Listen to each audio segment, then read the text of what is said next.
దేవునికి మహిమ కలుగునుగాక. ప్రభు పేరట మీ అందరికీ వందనాలు. మరణాథా. ప్రభునందు ప్రియా దేవుని సంగమా, దేవుని బిడ్డలారా, ఈ ఉదయ కాలంలో మరొక పర్యాయం దేవుడు మనకు ఇచ్చిన గొప్ప కృపను బట్టి దేవదేవునికి వందనాలు, స్తుతులు మనం చెల్లించే వారమై ఉండవలసిన వారమై ఉన్నాం. ప్రియులారా, ఈ ఉదయ కాలంలో మన ప్రభువును రక్షకుడైన యేసుక్రీస్తు అతి పరిశుద్ధమైన నామములో అనేకమైన రీతిలుగా ప్రార్థన చేసేవారంగా ఉండవలసిన వారమై ఉన్నాం. ప్రియులారా, ప్రార్థన చేసుకుందాం. సర్వ సృష్టిని నీతిని పరిపాలించుచున్న సృష్టికర్త నీ కొందనాలయ్యా. ఈ సమయంలో నీ వాక్యమును బట్టి, నీ ఆలోచన బట్టి మమ్మల్ని బలపరుస్తూ, మమ్మల్ని స్థిరపరుచుతూ, నీ రక్షణ ఆదరణ, నీ రక్షణ ఆత్మీయత మాకు దయచేసి మమ్మల్ని బలపరుచుచున్న ఓ ప్రభువా, నీ కొందనాలు, స్తుతులు స్తోత్రాలు చెల్లిస్తూ ఈ సమయంలో నిన్ను స్తుతిస్తుండగా, నిన్ను ఆరాధిస్తుండగా, నీ ఆత్మ నడిపింపు, నీ సన్నిధి కాపుదలను మాకును అనుగ్రహించి బలపరచుమని మా ప్రభును రక్షకుడైన యేసుక్రీస్తు యొక్క పరిశుద్ధమైన నామములో అడిగి బ్రతిమాలుచున్నాను పరమ తండ్రి, ఆమేన్. స్తుతి చేదుము నీకు దేవా, స్తుతి చేదుము నీకు. గతించెను కీడెల్లను గానా, గతించెను కీడెల్లను గానా, స్తుతిగానము చేయుదము తండ్రి, స్తుతిగానము చేయుదము తండ్రి. స్తుతి చేదుము నీకు దేవా, స్తుతి చేదుము నీకు. వేడుకొనక ముందే ప్రార్థన వినియుంటిమి దేవా,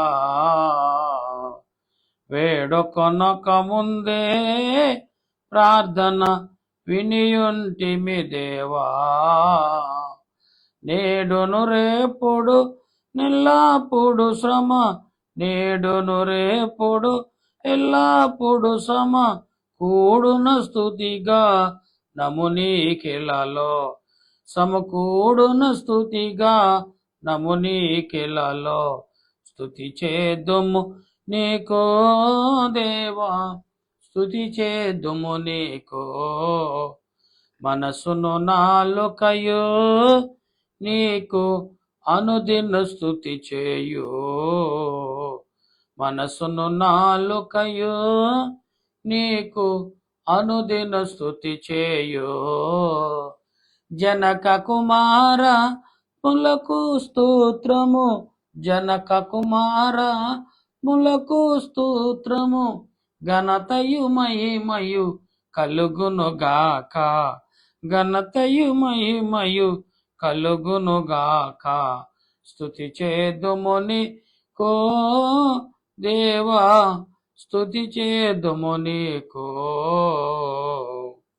ఆ ప్రభు సన్నిధి మోకరించి ఆయన ముందర రోకెదము, ఆయన మాటలు గైకొనినా అయినట్లు మనకెంతో మేలగును. రండి ఉత్సాహించి పాడెదము, రక్షణ దుర్గము మన ప్రభువే. రండి యెహోవాను స్తుతించదము, ఆయన చేసిన ఉపకారములు, ఆయన చేసిన మేలులు దేనిని మరవక. దేవా యెహోవా, రక్షణకర్తవైన మా ప్రభువా, నీకు వందనాలు, స్తుతులు స్తోత్రాలు చెల్లిస్తూ, నీ కృపను బట్టి, నీ ప్రేమను బట్టి మరొక దినమున, మరొక ఏకవు జావున తెల్లవారు జావున ప్రభా నీ పాదములు ఎదుట చేరి స్తుతించే భాగ్యం, ఆరాధించే భాగ్యము మాకు దయచేసిన మా ప్రభువును రక్షకుడైన యేసుక్రీస్తు యొక్క దివ్యమైన నామమును అడుగుచున్నాను మా పరమ తండ్రి, ఆమేన్. తండ్రికును కుమారునికును పరిశుద్ధాత్మకును ఆది యందును ఇప్పుడును ఎల్లప్పుడును యుగయుగములు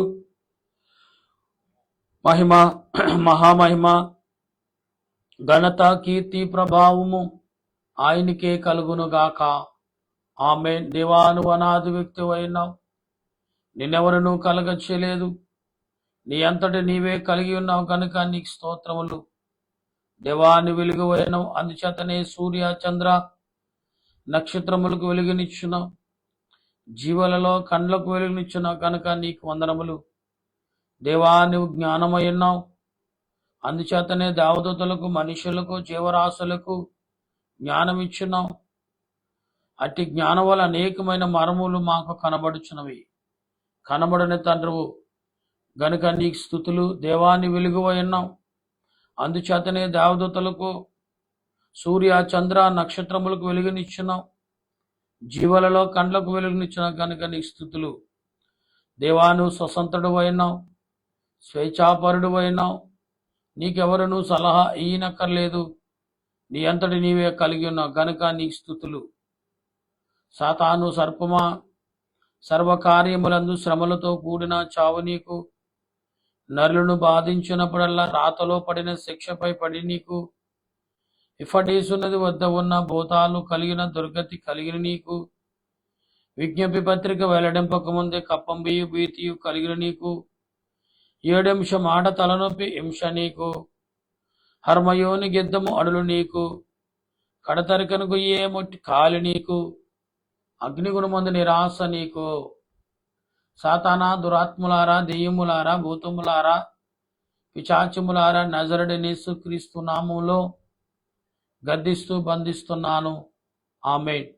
సైన్యములకు అధిపతి యెహోవా పరిశుద్ధుడు, పరిశుద్ధుడు, పరిశుద్ధుడు, సర్వలోకము ఆయన మహిమతో నిండినది, ఆమేన్. లేఖనం చదువుకుందాం. మహోన్నతుని చోట నివసించేవాడు, సర్వశక్తి నీడ విశ్రమించేవాడు, ఆయనే నాకు ఆశ్రయము, నా కోట, నేను నమ్ముకునే నా దేవుడని నేను యెహోవాను గూర్చి చెప్పుచున్నాను. వేటకాని ఊరి నుండి ఆయన నిన్ను విడిపించును, నాశనకరమ తెగులు రాకుండా నిన్ను రక్షించును. ఆయన తన రెక్కలతో నిన్ను కప్పును, ఆయన రెక్కల కింద నీకు ఆశ్రయము కలుగును. ఆయన సత్యము కేలము డాలునైనది. రాత్రివేళ కలుగు భయముకైనను, పగటివేళ ఎగురు భవనముకైనను, చీకటిలో సంచరించు తెగులుకైనను, మధ్యాహ్నమందు పాడు చేసిన రోగముకైనను నీవు భయపడకుందు. నీ పక్కన 1000 మంది పడినను, నీ కుడి పక్కన 10,000 మంది కూలినను అపయము నీ యొద్దకు రాదు. నీవు కనిలార చూచుచుండగా భక్తిహీనులకి ప్రతిఫలము కలుగును. యెహోవా, నీవే నా ఆశ్రయమని నీవు మహోన్నతుడిని దేవుని నివాసస్థలముగా చేసుకుని ఉన్నావు. నీకు అపాయము రాదు, ఏ తెగులు నీ గుడారమును సమీపించదు. నీ మార్గములన్నిట్లో నేను కాపాడుటకు ఆయన నిన్ను గూర్చి తన దూతలకు ఆజ్ఞాపించును. నీ పాదములకు రాయి తగలకుండా వారు తమ చేతులతో నిన్ను ఎత్తుపట్టుకుందురు. నువ్వు సింహములు నాగపాములు దొరకదవు, కొదమ సింహములు భుజంగములను అనగు దొరికెదవు. అతడు నన్ను ప్రేమించుచున్నాడు గనుకనే అతను తప్పించదని, అతను నా నామాన్ని ఎరిగిన వాడు గనుకనే అతను గణపరచదని, అతడు నాకు మొరపెట్టగా నేను అతనికి ఉత్తరమిచ్చదని, శ్రమలో నేను అతనికి తోడైనదని, అతను విడిపించి అతను గొప్ప చేసేదని, దీర్ఘాయుషతను తృప్తిపరిచిదని, నా రక్షణ అతనికి చూపించదని, ఆమేన్. దేవుడి మాటలు మన హృదయాల్లో ఫలింపచేయును గాక, ఆమేన్. ప్రియులారా, దేవుడు తన ఆలోచన బట్టి, తన క్రియలను బట్టి మనల్ని సిద్ధపరుస్తున్నాడని మర్చిపోక దినమెల్లా మనము మన జీవించినంత కాలము ఆయనని జ్ఞాపకం చేసుకుంటూ, ఆయనను వేడుకుంటూ, ఆయనను స్తుతిస్తూ, ఆయన ఘనపరచు అనేకమైన విధములుగా మనము స్తుతి చేసేవారేముగా ఉండవలసిన వారమై ఉన్నాం. ప్రియులరా, ఒకసారి మనం ఆలోచించాలి. మరి మానవులకు ఆలోచన మాత్రమే దేవుడిచ్చాడు. ఈ లోకంలో సృష్టి అంతటికి కలిగినది మానవుడికి డిఫరెన్స్గా ఉంటుంది. ఎటువంటిదని మానవుడికి ఉన్న ఆలోచన, మానవుడికి ఉన్న తలంపు భూమి మీద ఏ జీవుకు లేదండి. మానవుడు యోగ్యుడని, శక్తిమంతుడని, బలవంతుడని, తర్వాత ఆలోచించగలడని, గ్రహింపగలడని, గ్రహింపును బట్టి ఆలోచన బట్టి నడవగలడు, జీవించగలడని దేవుడు ఎంతగానో నరుడి పట్ల ఇష్టము కలిగి ఉన్నాడు. ఈ నరుడి పట్ల కలిగిన ఇష్టాన్ని చాలా మంది అనేక రకాలుగా ఆలోచించినప్పటికీ పరిశుద్ధాత్మ దేవుడు నీ పట్ల నా పట్ల చూపుచున్న క్రియలు ఏవైతే ఉన్నాయో అవన్నీ కూడా ఆత్మ సంబంధమైన క్రియలుగా మనం భావించాలి. ప్రియులరా, సర్వోన్నతుడి స్థలములలో ఆయనకి ఇష్టలైన వారికి భూమి మీద సమాధానం అన్నాడు. సర్వోన్నతుడు ఆయనకు ఇష్టలైన వారికి భూమి మీద సమాధానం అంటే దేవుడు భూమి మీద ఉన్నాడు. సర్వోన్నతుడు ఎక్కడున్నాడు? పరలోకంలో ఉన్నాడా, భూలోకంలో ఉన్నాడంటే ఆయనకి ఇష్టలైన వారికి భూమి మీద సమాధానం అన్నాడు. అంటే ఆయన భూలోకంలో సంచరిస్తున్నాడనే కదా. ప్రియులైన మనం నిజాలు ఏంటో, మరి అబద్ధాలు ఏంటో, సత్యమేంటో, అసత్యమేంటో మనం తెలుసుకోగలిగి ఉండాలి. అందుకే అబద్ధం ఏంటో నిజమేంటో తెలుసుకునే అదృష్టం నరుడికి మాత్రమే ఉన్నది. లోకంలో దేనికి లేదండి. అందుకే నరుడు ప్రత్యేకించబడిన వాడు. దేవుని దృష్టిలో కానీ సృష్టి లోపంలో నరుడు ప్రత్యేకమైన వాడు. నరుడు యొక్క ప్రత్యేకత దేవునికి తప్ప ఈ లోకంలో దేనికి తెలియదు. నరుడు ఎలాగ ప్రత్యేకపరిచిన వాడు, ప్రత్యేకత అనేది ఎలాగ నరుడుకు దేవుడు కనపరచడు కాబట్టి నరుడు అనేకమైన విషయాల్లో ప్రత్యేకంగా ఉన్నవాడుగా ఉంటాడు. అయితే బైబిల్ లేఖనము చెబుతున్న విధముగా మనం చూస్తున్నాడు. బైబిల్ చెప్తుంది ఏంటి అంటే సత్యం అనేది ఏ రూపం కలిగి ఉంటుంది, సత్యం అనేది ఏ ఆలోచనలో ఉంటుంది, సత్యం అనేది ఏ రీతిగా మన మధ్యకు వస్తుంది అనే ఆలోచనలోకి మనం రావాలనేది లేఖనం చెప్తుంది. ప్రియులారా, దేవుడు తన కృపను బట్టి తన ఆలోచన బట్టి మనల్ని నడిపిస్తున్నాడు అనే విషయం మాత్రం మనం ఎన్నడూ కూడా మర్చిపోవద్దు. ఈనాడు దేవుడు నీ పట్ల నా పట్ల చూపుచున్న కృప అయితే ఏదైతే ఉందో ఆ కృపను బట్టి మనము ఆలోచన కలిగి అనేక రీతిలుగా మనం ప్రార్థించేవారుగా ఉండాలి.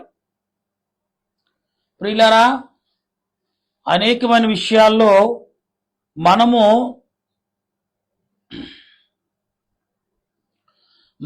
అనేకమైన విషయాలు ప్రభువును ఎరుగుండాలి. ఇక్కడ వాక్య అపోస్తుడైన పౌలు చెప్పుచున్న మాటలు మనం చూస్తే అనేకమైన విధములుగా బైబిల్ గ్రంథం లేఖనం చెప్తుంది.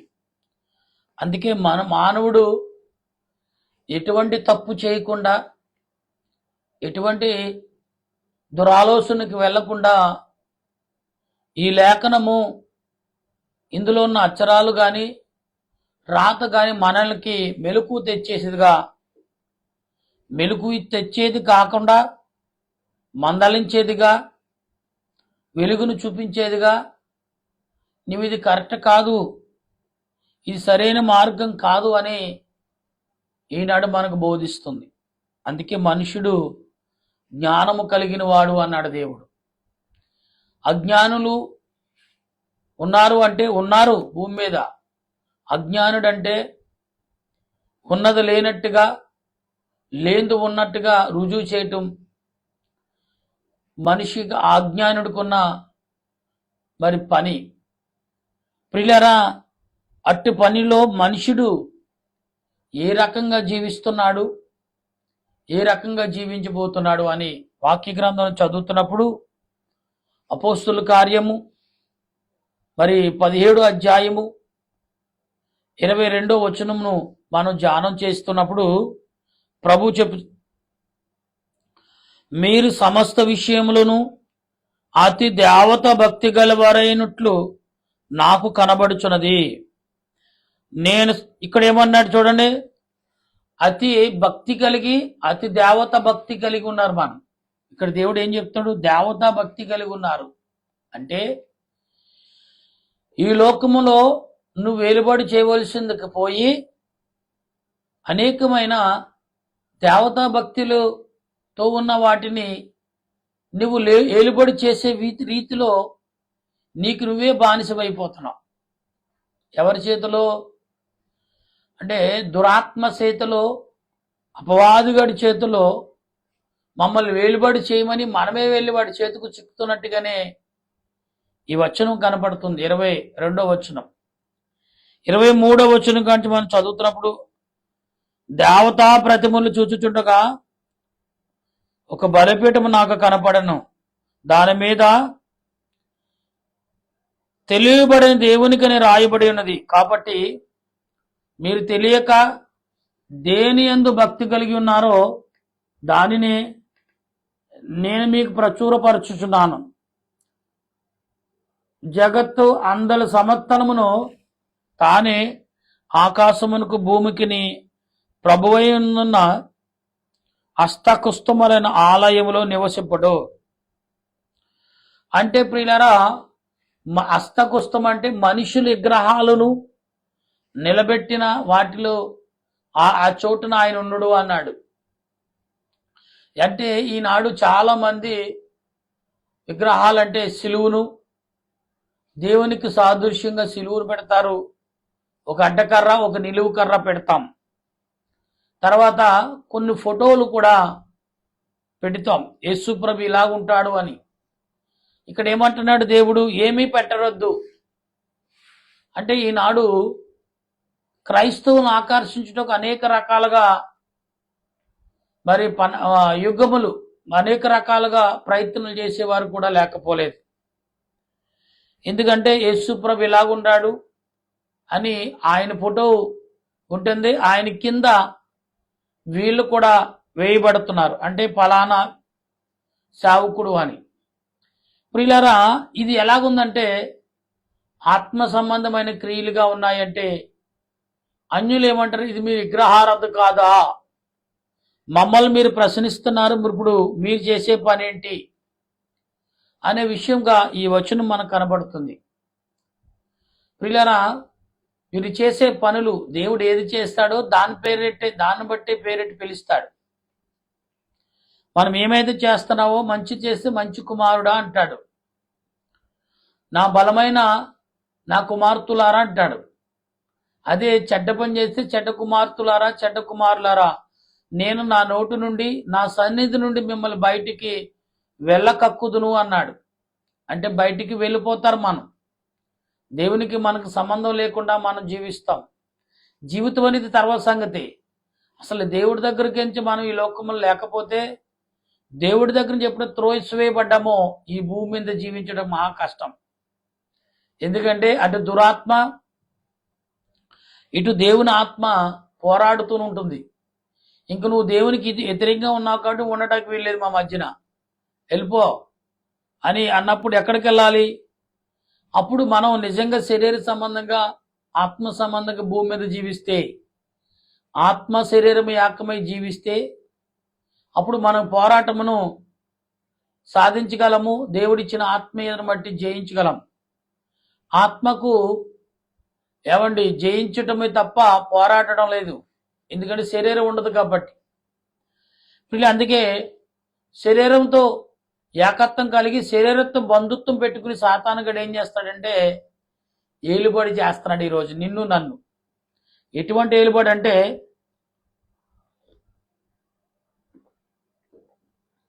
మనం ఎప్పుడు ఊహించం, ఎన్నడూ ఊహలకు కూడా అందం మనకి, అంత ఏలుబడి చేస్తాడు వాడు. అందుకే కంటికి కనబడింది చెవికి వినపడింది నిజమని నమ్మేస్తాడు మానవుడు.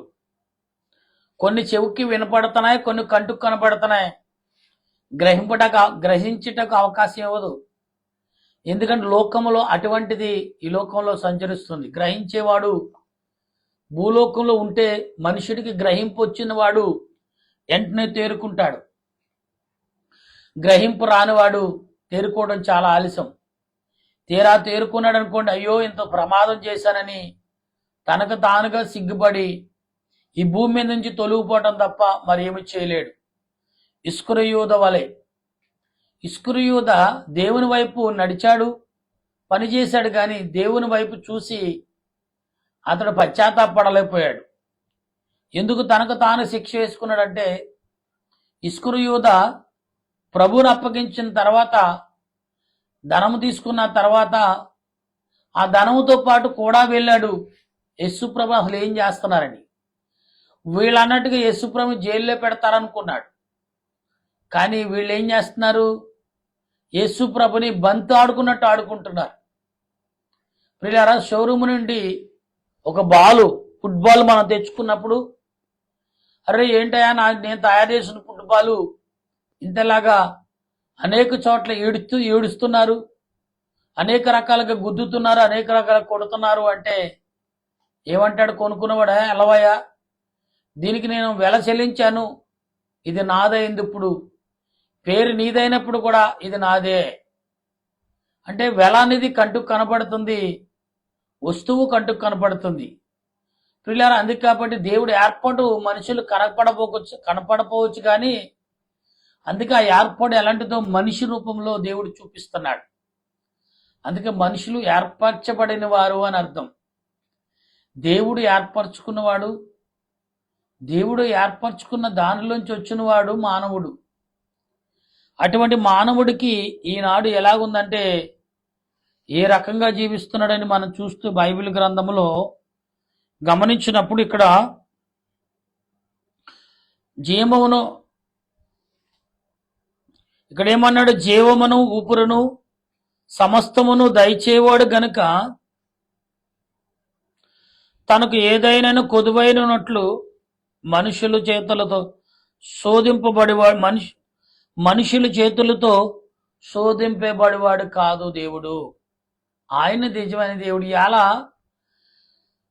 మనం ఏదైనా ఒకటి తయారు చేసి పెడితే అది మనం కదిలిస్తేనే కదులుతుంది, అది మనం ఎక్కడ పెడితే అక్కడే ఉంటుంది, దానికి దుమ్ము పడుతుంది, అనేక రకమైన శుద్ధి లేకపోతే అనేకమైన దుర్భారమైన రూపము కలిగి ఉంటుంది. కానీ ఆత్మ తండ్రి అనే దేవునికి అటువంటి రూపం ఉందా అంటే లేదు, ఉండదు, ఉండనేరదు కూడా.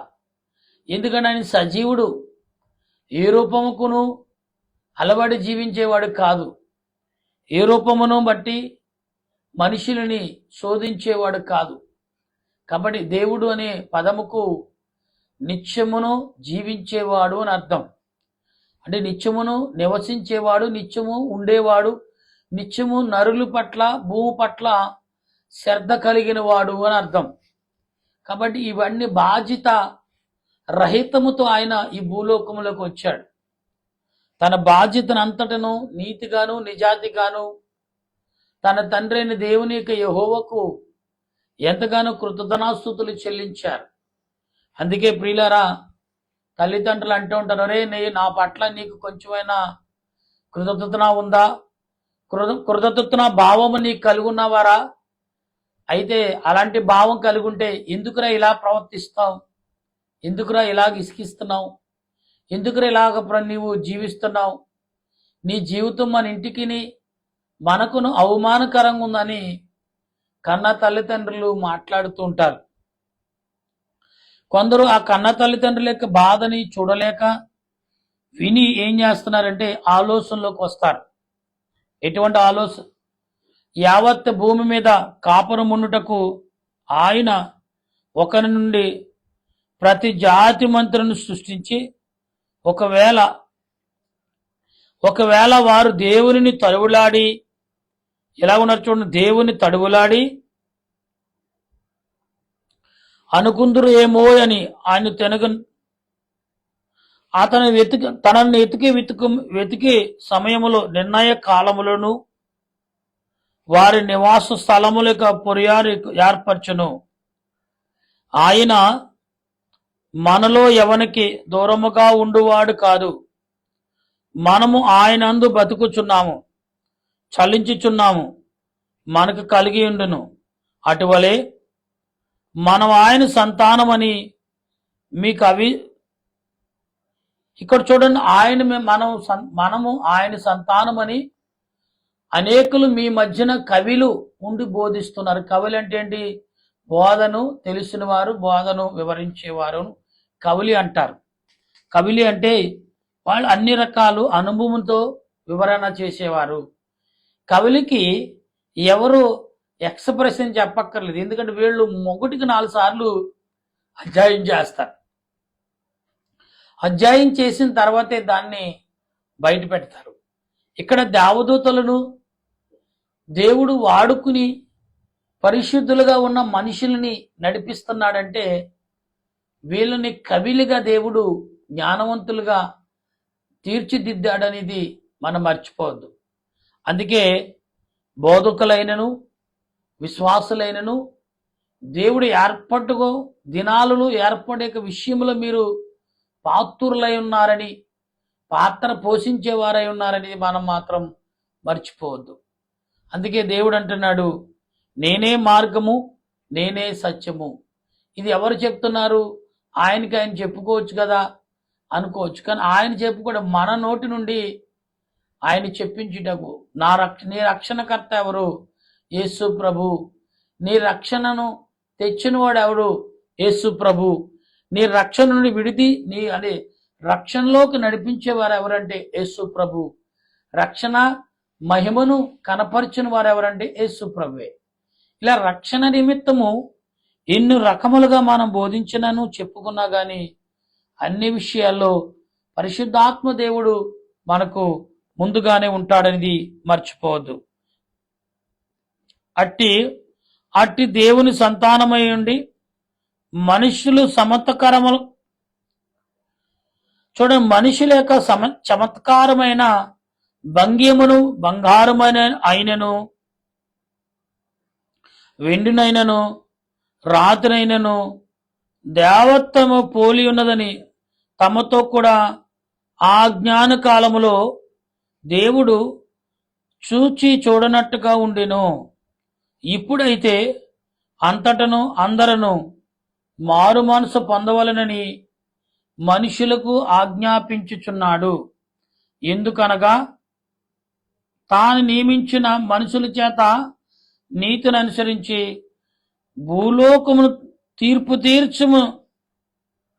భూలోకములో ఒక తీర్పును తీర్చవలసినదని ఒక నిర్ణయించి ఉన్నాడు. అబ్బో, చాలా భారమైన మాట ఇదండి. దేవుడు భూలోకములో ఒక నిర్ణయం అంటే తీర్పు నిర్ణయము ఉన్నది. ఎక్కడున్నది అంటే ప్రియులారా, అపోస్తుల కార్యము 17 అధ్యాయము 32, 31లో ఈ విషయాలన్నీ కూడా రాయబడి ఉన్నాయి. ఇది మనం గమనించగలిగి ఉండాలి. భూలోకమును సృష్టించి భూలోకమును అనుమించుచున్న వారులారా, యాత్రలో వచ్చి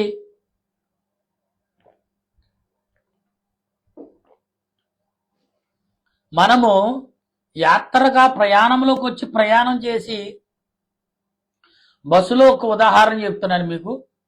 బస్సులో ప్రయాణం చేస్తాం, ఆ సీటు రిజర్వేషన్ చేసుకున్నాం, వెళ్ళిపోతున్నప్పుడు ఆ సీటు కోయటమో లేకపోతే పాడు చేయటమో లేకపోతే దాన్ని ఇప్పుకుపోవటమో జరిగిందనుకోండి, ఏమంటాడు?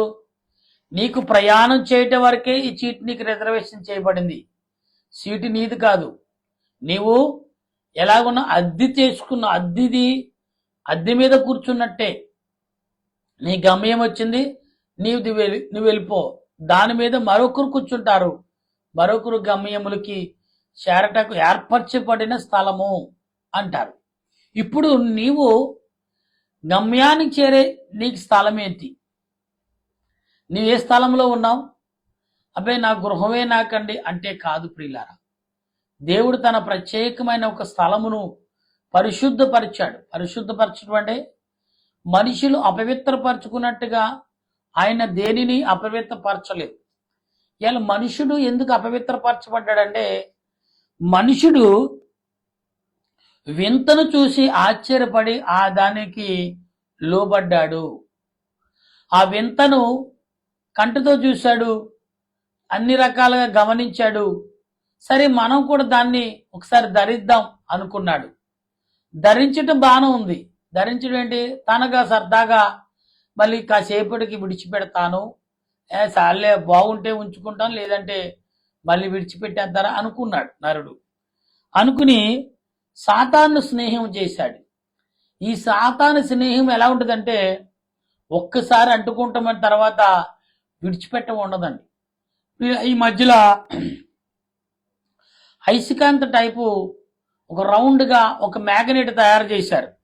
అది ఎలాగంటే, ఆ మ్యాగ్నెట్ ఎయిర్ సిస్టంలో అమర్చి అవి ఎయిర్ని పికప్ చేయగా ఆ భూమి మీద ఉన్న అన్ని కూడా దానికి అంటుకుంటాయి. ఎక్కడైతే దాన్ని చార్చోలు పట్టుకుని పైదాకా తీసుకొచ్చి ఆ స్థలానికి చేర్చినప్పుడు ఆటోమేటిక్గా ఆ ఎయిర్ని విడిచిపెట్టి పికప్ చేసిన దాన్ని వదిలిపెడతాడు. అప్పుడు వెంటనే పట్టుకున్న దానికి అదే విడిచిపెడుతుంది. అసలు మ్యాగ్నెట్ అనేది విడిచిపెట్టేది కాదు, ఆకర్షించుకునేది. ఇక్కడ మనము ఈ మ్యాగ్నెట్ వల్లే అవసరాన్ని బట్టి నువ్వు దానికి ఉన్నావంటే దాని నుండి వదలగొట్టటకు దేవుని ఆత్మ నిన్ను వెంబడిస్తుంది అనేది మాత్రం మర్చిపోవద్దు. ప్రియులారా, మనుషులకు నీళ్లు ఎంత అవసరమో, మనుషులకి భూమి ఎంత అవసరమో, మనుషులకి ప్రాణం అనగా ఊపిరి ఎంత అవసరమో, దేవునికి నీ పని కూడా అంతే అవసరం, నీవు కూడా అంతే అవసరం. అందుకే నరుడిని పరలోకంలో జీవింపచేశాడు. అందుకే మనము పరలోకంలో ఉండగలమా లేదు అని మొదటేమో నోవాహును తీసుకెళ్ళాడు. నోవాహు అక్కడ నుండి భూలోకానికి రావట్లేదు.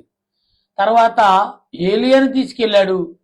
ఏలియా కూడా అక్కడి నుంచి భూమి మీదకు పంపలేదు. అంటే మానవ సంబంధమైన శరీరముతో ఉన్న ప్రతి మానవుడు కూడా పరలోకములో జీవించవచ్చు. ఆ జీవించే ప్రక్రియ ఎలాగుంటుంది అంటే, బైబిల్ గ్రంథం చెప్తున్న మాటలు, మృతులలో నుండి ఆయన లేపునందున దీని నమ్ముటకును అందరికీ ఆధారము కలగజేసి ఉన్నాడు.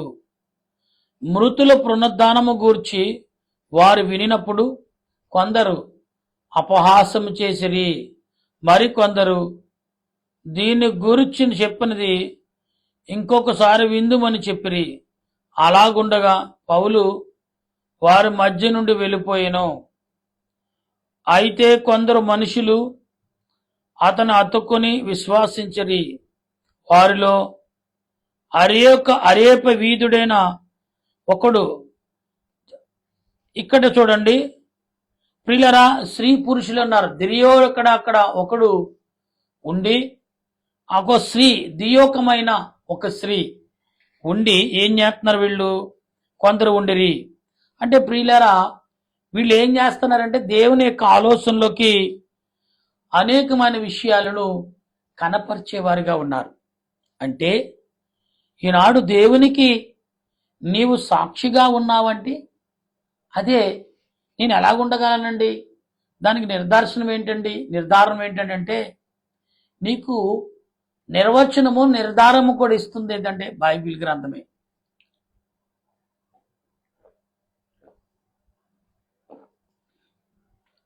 మనం ఆలోచించవలసిన విషయం ఏంటంటే, లేఖనమును మనం గ్రహించుట, లేఖనము ద్వారా మనం ఆలోచించుట, లేఖనము ద్వారా ఆత్మ తలంపులు కలిగి ప్రార్థించుట. ఈ ప్రార్థన ఎలాగుంటుందంటే ఆత్మ సంబంధముగా ఉండాలనేది దేవుని ఉద్దేశం. ఇప్పుడు దేవుడు నిన్ను భారంతో కూడిన శోధన నీకు ఇవ్వట్లా. నీ ఆత్మకు ఒక్కసారి నీ ఆత్మలోకి ఆయన ప్రవేశించి మొదట నిన్ను ఆలోచింపజేస్తాడు, తర్వాత నేను గ్రహింపచేస్తాడు. అప్పుడు ఏంటిది అని నిన్ను నువ్వు చూసుకునేలా చేస్తాడు. అప్పుడు తర్వాత నిన్ను నువ్వు సరి చేసుకునేలాగా అవకాశం ఇస్తాడు. ప్రభువా ఇది నా వల్ల కావట్లేదండి, ఆయనే స్వయముగా సరి చేస్తాడు నేను. అందుకనే ఏమండి, ఆనోకును ప్రభువు నడిపించుకెళ్ళిపోయాడు పరలోకంలో. అంటే భూలోకానికి పరలోకానికి సంబంధం ఉన్నది అంటే అవును అని లేఖనం చెప్తుంది. అండి ఆనోకు ద్వారా కొంతకాలం అయిన తర్వాత, కొన్ని వేల సంవత్సరాలు గడిచిన తర్వాత మరొక పురుషుడు వచ్చాడు. అతడే ఏలియా. మొదట ఏలియా ప్రజలను చూసి భయపడ్డాడు, తనకు తానుగా భయపడి బ్రతికాడు. ప్రాణభయమును ఎటువంటిదో సాతానుగాడు చూపించాడు. కానీ దేవుని విషయంలో మనం గమనించవలసిందంటే, ప్రభువుని ఎరిగిన వారు, ప్రభువుని వెంబడించిన వారు, ప్రభు కొరకు జీవించుచున్న వారు ప్రాణభయం అంటే పెద్ద లెక్క ఉండదండి.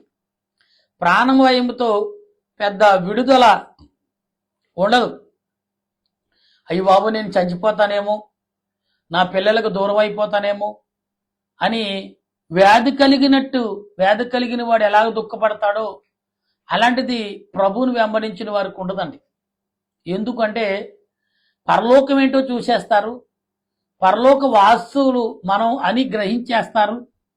గ్రహించిన తర్వాత మనం పరలోకంలో కళ రూపంలో, దర్శన రూపంలో దేవుడు ఏదో ఒక రకంగా దేవుడు మనల్ని బలపరుస్తున్నప్పుడు ప్రాణభయం ఎందుకు ఉంటుంది మనిషికి? అందుకే ఈనాడు కొత్త నిబంధన గ్రంథంలో హతసాక్షులైన వారు ఎందరినో చూసాం. పాత నిబంధన గ్రంథంలో ఉన్నారు. హతసాక్షులు ఎలాగయ్యారు అంటే, అక్కడ హతసాక్షులు అయ్యారు, అంతమయ్యారు అంటారు. హతసాక్షులు అంటే ఇక్కడ జీవించినంత కాలం దుర్భార్గమైన బ్రతుకులు బ్రతుకుతూ తన జీవితానికి ఒక నిలకడ కలిగి తనకు తానుగా చూసుకుని అసహాయపడి మార్పు చెందటం అనే ఇది ఇక్కడ మనిషికు అపనమ్మికను పోయి నమ్మకం కల్పించుకోవటం. పిల్లరా, ఈనాడు ప్రతి మనిషి కూడా అపనమ్మకం కోల్పోతున్నాడు, నమ్మకాన్ని కోల్పోయి అపనమ్మకంలో బ్రతుకుతున్నాడు. అపనమ్మకం అనేది అద్దె గృహం లాంటిది. యజమానుడు కోపం వచ్చిన మనం వెళ్ళిపోవాలి, మన కోపం వచ్చిన ఆ అద్దె గృహం నుంచి వెళ్ళిపోవాలి. పూర్వము అద్దె బట్టలు దొరికేవి. ఎక్కడికైనా లాండ్రీ దగ్గరికి వెళ్తే ఎవరెవరో బట్టలు ఒక రోజు 2 రోజులకి పట్టు చీరలు కానీ విలువైన బట్టలు ఇచ్చేవారు. అప్పుడు పిల్లరా చాలామంది అవి ధరించి ఓ గొప్ప రాయల్టీగా బ్రతికున్నాం అని చూపించుటకు ఆ వస్త్రాలు తెచ్చుకుని బజార్లోంచి తెచ్చుకుని వేసుకునేవారు. పిల్లరా సపోజు ఆ బట్టలు కానీ ఆ లాండ్రీకి ఇచ్చిన వాడికి ఇవి నా బట్టలే అని గుర్తిస్తే వాడు అడుగుతాడు, వరుస పెట్టి ఏదో అన్నా బ్రదర్ ఈ బట్టలు ఎక్కడ కొన్నారండి అని మొదట కలాస్తాడు. ఇవి నావి, నేను కూడా ఇలాంటి కలర్ కొన్నాను, నాకు ఉందండి ఇటువంటి జతం అంటాడు. ఓహో అన్నప్పుడు యువతల వాడు గ్రహించటం మొదలు పెడతాడు, ఇదేంటి నేను తెచ్చుకున్న వస్త్రాలు ఇతనియా, అతను డబ్బిచ్చి కొనుక్కున్నది, నేను మరి అది సామెత ఉంది మన దేశంలో, సొమ్మొక్కరిది సోకొక్కరిది అని. అర్థమైందా? అలాగా ఉంటుందనేది ఒక నిర్ధారణ మనం కలిగి ఉంటే ఎప్పుడంటే ఆలోచనకు వచ్చినప్పుడు. అందుకే లేఖనం చెప్తుంది, నిన్ను ఆలోచింపజేస్తుంది, నిన్ను గ్రహింపజేస్తుంది. అంటే నిర్ధారము కలుగుతుంది. అప్పుడు సత్యమేంటో అసత్యమేంటో గ్రహింపగలిపి ఇస్తుంది. నోటి మాట ఏమండి అనేక రకాలుగా గ్రహింపునవలేదు. అంతరాత్మ తలంపుల వల్లనే మనిషికి గ్రహింపు వస్తుంది. ఈ గ్రహింపు వలన మనిషి అంతరాత్మ తలంపుల వల్లనే మనిషి దాని ఆలోచనలకు బయటికి చెప్పలేడు కొన్ని విషయాలు. దాంట్లో మనసులో పెట్టుకుని క్షీణించిపోతూ ఉంటారు. అందుకే ప్రియులరా, మనుషులు కొన్ని రోజులు ఆరోగ్యంగా ఉండి తర్వాత కొన్ని రోజుల తర్వాత చూస్తే వారి జీవితాన్ని చూడలేం. ఇంతగా కాదు, చాలా గొప్పవారైపోయారు. చాలా ఉన్న స్థాయి స్థితికి తూగిన వారు కూడా వారి జీవితాలు చూస్తే దుర్భరమైన జీవితములు, అత్తిపందిరి వలె వారి జీవితాలు మారిపోయినాయి. బ్రతుకుండగానే మనిషి యొక్క జీవితం, ఎందుకు నాకు ఈ జీవితము అని చాలా మంది ఆలోచించిస్తారు. కాబట్టి ప్రియులారా, అందుకే ఇస్కరు యూద కూడా ఈ బ్రతుకు నాకు వద్దు ఎప్పుడు అనుకున్నాడు, ఎప్పుడు ఆలోచించడం మొదలుపెట్టాడు, ఎప్పుడు గ్రహించాడో ఆత్మ నిన్ను బలపరుచుకుంటుంది. అందుకే ఆత్మ మాట అప్పుడే ఆనాడు ఇస్కరు యూద మరి ఆత్మకు లోబడి ఉంటే చనిపోయి కిందకు పడి చనిపోయి పేగులు బయటకు వచ్చే వరకు కూడా తన ఆత్మ దాని దేహాన్ని అంటుకునే ఉంది. ఎప్పుడైతే అతను ప్రాణం విడిచాడో ఆత్మ దేహాన్ని విడిచిపెట్టింది అంటారు చాలా మంది. ప్రియులారా, నేనంటాను ఆ దేహాన్ని ఇప్పటికి కూడా పట్టుకునే ఉంది ఆత్మ. అందుకనే మేము ఒకసారి 40 రోజులు ఉపవాసం ఉండి ప్రార్థన చేసినప్పుడు సుమారు ప్రియులారా ఈ నెలలోనే మేము అంటే డిసెంబర్ నెల ఈ నెల మొదలుకొని డిసెంబర్ నెలంతట్లో కూడా మేము సువార్త ప్రకటించాం. అందుకని ఈ నెలలో మొదలుపెట్టి మేము డిసెంబరు 25 మరి పండగ వరకు కూడా మేము 40 దినాలు ఉపవాసం చేశారు. కాబట్టి ప్రియుల దేవుని వాక్యం ఏం చెప్తుందంటే, ఆత్మవిశ్వాసమైన దీనిలైన వారులారా మీరు ధన్యులు అంటుంది. అంటే ఏంటి? మన ఆత్మ సంబంధమైన క్రియలు కలిగి ఉన్నాము, శరీర సంబంధమైన ఆలోచనతో ఉన్నాం. రెండు సమాన తత్వంతో మనం బ్యాలెన్స్ చేయగలిగి ఉండాలి. అంటే చూడండి ప్రియులారా, మరి కూర రుచి కావాలంటే ఏమేయాలి? అన్ని వస్తువులు వేసినా రుచి రాదండి, చప్పగానే ఉంటుంది. అన్ని వేసిన అందులో ఎందుకు పనికిరానిది నీటి నుంచి తయారు చేయబడేది ఉప్పు రవ్వ లేకపోతే రుచి అనేది రాదు. అందుకే ఉప్పు 2 రకాలుగా ఉంటుంది. 2 రకాలుగా దాంట్లో యాడ్ చేస్తుంటారు. ఒకటి మొదట ఇంకా రుచి పెరగటానికి మొదట వేస్తారు. రెండోది మధ్యాహ్నం మరి సగం ఉడికిన తర్వాత వేస్తారు. మూడోది అంతా ఉడికిన తర్వాత వేస్తారు. నాలుగోది ఆహారము తినే ముందు కొందరు వేసుకుంటారు. అంటే ఈ ఉప్పు శాతంలో మనిషికి ఎంతగానో అవసరం. కానీ దేవుడు అన్నాడు అవసరాన్ని బట్టే, తర్వాత అది నిరాకరించబడినది అని అంటాడు. కనుక ప్రియులారా, ఈ విషయాలన్నీ కూడా ఆత్మీయ సంబంధమైన విషయాలని ఈరోజు బాధపడటకు ఆలోచించుటకు చాలా రకాల తలంపులు ఉన్నాయి. అయితే ఏదేమైనట్టుకని ప్రభువా, నీ బిడ్డలుగా మమ్మలను నియమించుచున్నావని ఎందరైతే మనం తలంపి ప్రార్థన చేస్తున్న వారందరికీ పరిశుద్ధాత్మ దేవుడు ఈ దినమంతా తోడుగా ఉండి ముందుకు నడిపించును గాక. ఆమేన్. ప్రార్థన చేద్దాం. ఓ దయగల దేవా, నీకు స్తోత్రాలు తండ్రి. ఈ సమయంలో నీ బిడ్డలుగా మేము ప్రార్థిస్తుండగా సుమారు 40 నిమిషాలు కావస్తుంది ప్రభా.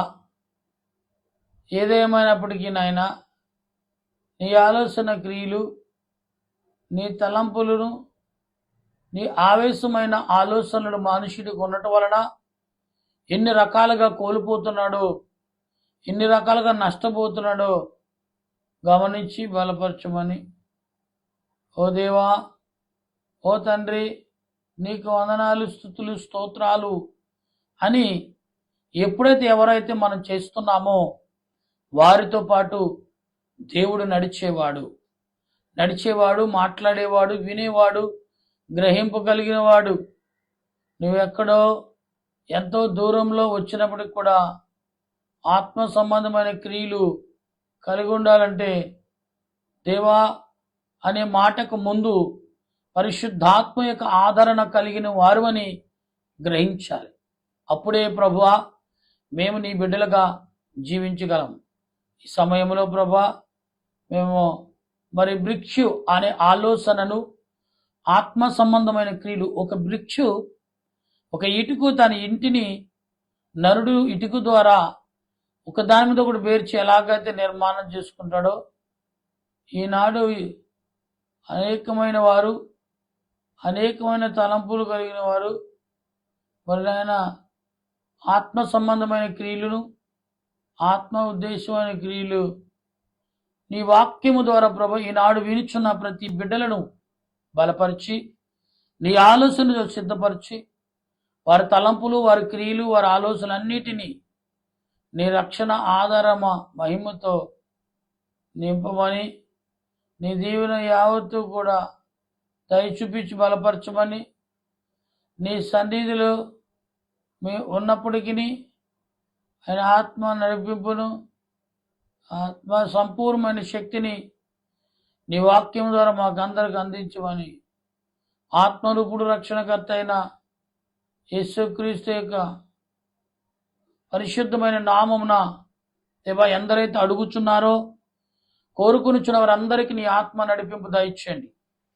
నీ ఆలోచనతో బలపరచండి దేవా. చెప్పుకున్న మాటలన్నీ కూడా హృదయాల్లో ముద్రించుకుంటూ ఈ దినమంత ప్రయాణములోను, ఉద్యోగరీతిలో, రాకపోకల్లో, ఆలోచనలో, నడక వల్ల, పడక వల్ల నీ ఆత్మ నడిపింపును, నీ సన్నిధి యొక్క కాపుదలను, నీ ఆలోచన యావత్తు కూడా ప్రభువా నీ యొక్క ఆలోచన క్రియల చేతను, నీ ఆత్మ చేతను మమ్మలను బలపరిచి నడిపించి వదిలి చేయమని ఆత్మరూపుడైన దేవా నీ వందనాలు చెల్లిస్తూ, నీ వాక్యమును బట్టి, నీ ఆలోచన బట్టి మమ్మలను నడిపించమని, మమ్మల్ని శుద్ధపరచమని, నాయనా నీ వాక్యము ద్వారా మమ్మల్ని కట్టి వదిలి చేసి నడిపించమని, ఈ ఉదయ కాలంలో నిన్ను గమనిస్తూ నీ ఎట్లా విశ్వాసం, నమ్మకం కలిగిన ప్రతి వారి పట్ల ఆదరణ, మేలును, ఆత్మీయతను దొరుకుతూ అని ప్రభు మేమందరం గ్రహించి అట్టి రీతిలో నిన్ను స్తుతించడానికి కృపను నా దేశ ప్రజలకు, నా పట్టణ ప్రజలకు, నా గ్రామ ప్రజలకు, నా పల్లె ప్రజలకు ఈ దినమున ఎవరైతే మరి నాయన మరి నిన్న జరిగిన ఆలోచన, మొన్న జరిగిన ఆలోచనని గ్రహించుకుంటాం తప్పి, దేవుడు మనతో ఏ ఆలోచన కలిగి ఉన్నాడో, దేవుని ఆలోచనతో నరులైన వారు నీ ఆలోచన క్రియలను బట్టి, నీ తలంపును బట్టి ప్రభువా నీ బిడ్డలుగా జీవించాలని నా ఉద్దేశం.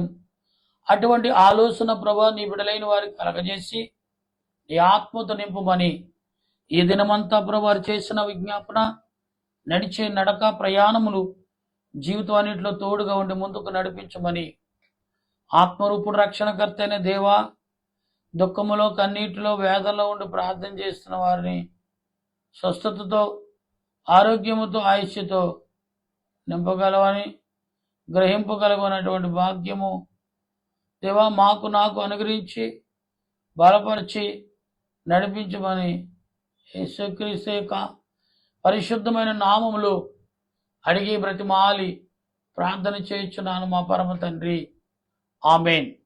పరలోక మా పరమ తండ్రి, నీ నామను పరిశుద్ధపరచునుగాక, నీ రాజ్యం వచ్చునుగాక, నీ చిత్తం పరలోకమందు నెరవేరినట్లు భూమి మీద నెరవేరిన గాక.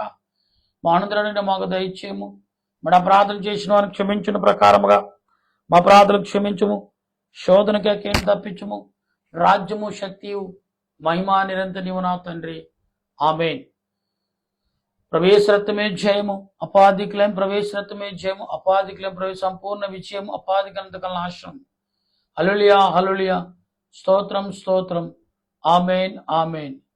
మన తండ్రి అయిన దేవుని ప్రేమ, త్రియేక దేవుని కృప, పరిశుద్ధాత్మిక సన్నిధి కాపుదలను అన్ని వేళలా దయచేసి నడిపించిన మా ప్రభువును రక్షకుడైన యేసుక్రీస్తు యొక్క పరిశుద్ధమైన నామములో అడిగి బ్రతిమాలుచు స్తుతిస్తున్నాను మా పరమ తండ్రి, ఆమేన్.